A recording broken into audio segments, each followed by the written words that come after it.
to have a look at an interesting pen from a brand that I've reviewed quite a lot of. It's a Pelikan, alright? Pelikan, aka Pelikan.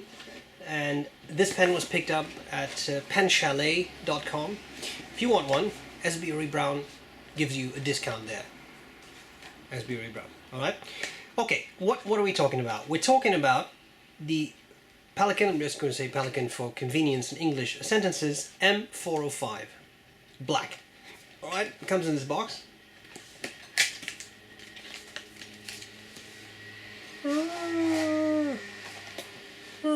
My finger won't reach any further. It's all the way in. Sorry. Pelikan, the coffin. Another box that I've shown before. Super hard to open these things. It's nice with a fake leather padding. Little fake leather pen pouch. You can put your pen in. And it has that cute little sort of fake seal. Wax seal. Of course the pen came in a little plastic sheath. There was the M405 14K nib thing, and then you can pull out its bed. I feel like I'm disassembling this whole box. And then there is a little Pelikan Moments of Joy you can check out. It's actually something I like is the overview of their finials, their logo, and other stuff. I mean, it's a colorful little booklet, sort of a mini catalog. It's kind of cute. Overview of the Edelstein inks, which are very popular. So that's not bad at all. And then there's even more. There's your little warranty booklet with I don't know, warranty. Okay, then there is the pen, and the pen is black. It's the 405. 5 means silver trim as opposed to gold trim, or silver color trim I should say. And that's it. Let's have a look at it. I want to cover the parts of the pen and tell you what I like about it, what I don't like about it. And then I'll do a writing sample. Start at the finial. I'm trying to make it catch the light. Well, it's a baby Pelikan with its mother. There's the clip, which also has that stylized Pelikan on it. The eyes that freak me out. It's always watching you as you write. And then there's the little center band. The center band says Pelikan, Souverän, Germany, because it's one of in the Souverän series. Barrel, quite shiny, quite reflective, and the piston turning knob. It is a piston filling pen. One thing I've always liked about Pelikan is that they don't have a lot of threads. So to cap the pen, that's not even a full turn, I think. Oh, sorry, it's the wrong way around. Yeah, it's a full turn, but it's very easy to uncap. I hate it when you have to keep screwing and then finally you can actually write. Okay, nib seems to be rhodium plated, has a nice silvery color, and the little Pelikan logo is on there again. 14C585 for the gold content and F for fine. You can see the green ink window there with ink in it. Very useful, so that you know how much ink you have left. Section, standard section, threads are a little sharp, not terrible, a little sharp, and then the section tapers and then flares out again. Nib units are interchangeable. You can also put a 200 nib on this, and I thought you could even put a 600 nib on it, but in any case, they have it. Gold nib, this is a fine, and just so you know, the pen does post. And then it's a pretty decent size. If you don't post it, then for me it's starting to get on the small side, but it's comfortable still. What do I like about it and what do I not like about it? Well, Pelikan goes for a very classy design and a very classic design. You think of a Pelikan, and this is pretty much what you think about. Yes, it could also be green or red or blue, or I mean, it could be any of those things with the little stripes, but it's a very classic model. It's black. I know there's a lot of people out there who like black pens, so I think it's alright. I think it's alright. I like it.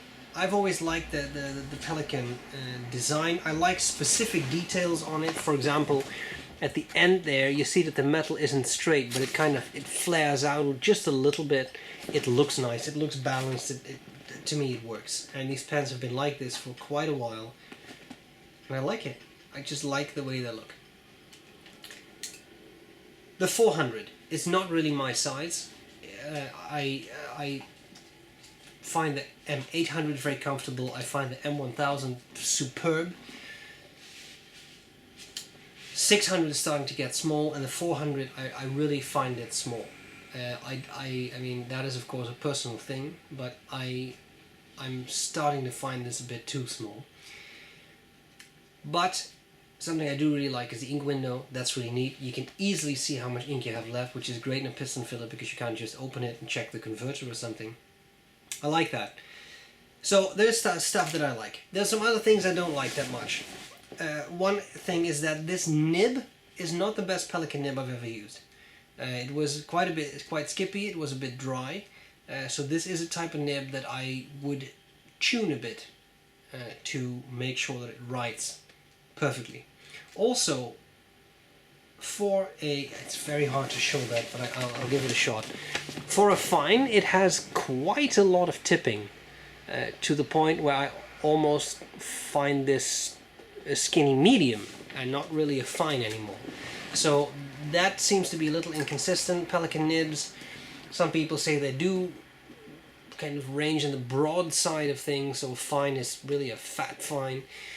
And in my experience, it depends. I've also used Pelikan fines that are just fine, so there seems to be some inconsistency maybe. The biggest issue I think with the pen is this one costs $308. That's by no means a cheap pen anymore. And what do you get? Well, you do get a piston filler, you do get a gold nib, you get all of that, but I'm not really feeling it. I have seen more expensive Pelikans. I have seen Pelikans in for example, the M600 range that have very pretty finishes. The tortoiseshell 400 looks very cool. I think that's going to be very interesting. But with this one, the black and chrome, I'm not sure. I'm not sure if I really feel a $300 pen in my hands. Okay, having said that, I mean, there's nothing wrong with it. Clearly, I mean, it does what it's supposed to do, but if you get that feeling, and then you have a nib that is not perfect out of the box, it starts to get difficult to justify. Alright, measurements of the pen will be on the website, as well as high-resolution pictures. What we need to do is a writing sample. That's coming up next.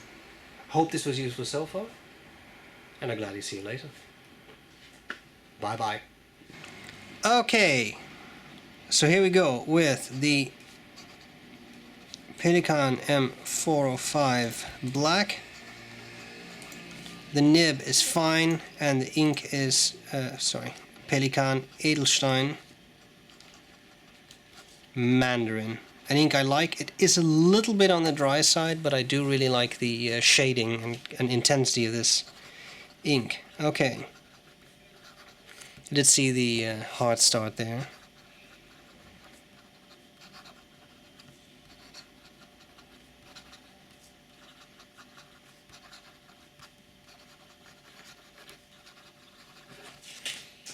Seems to do well. Bit of fast writing.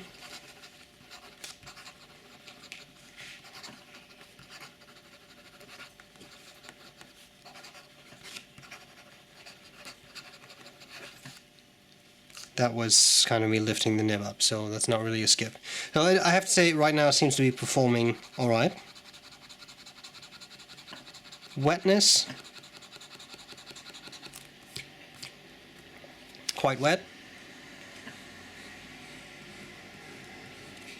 And there definitely is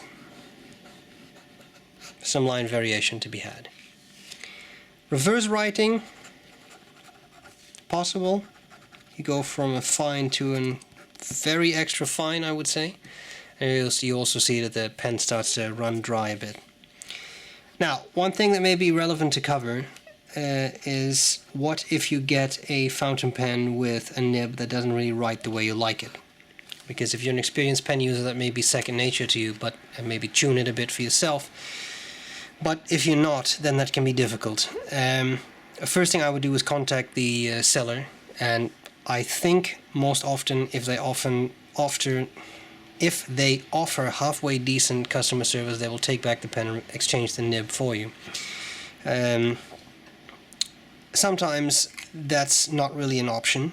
For example, if you bought a pen through eBay, that's not always an easy way to do. You can always see if there's a pen show in your area where there's a nibmeister present, or you can send it to a nibmeister. I've had very good experiences with Mike Masayama, for example, of mikeatwork.com.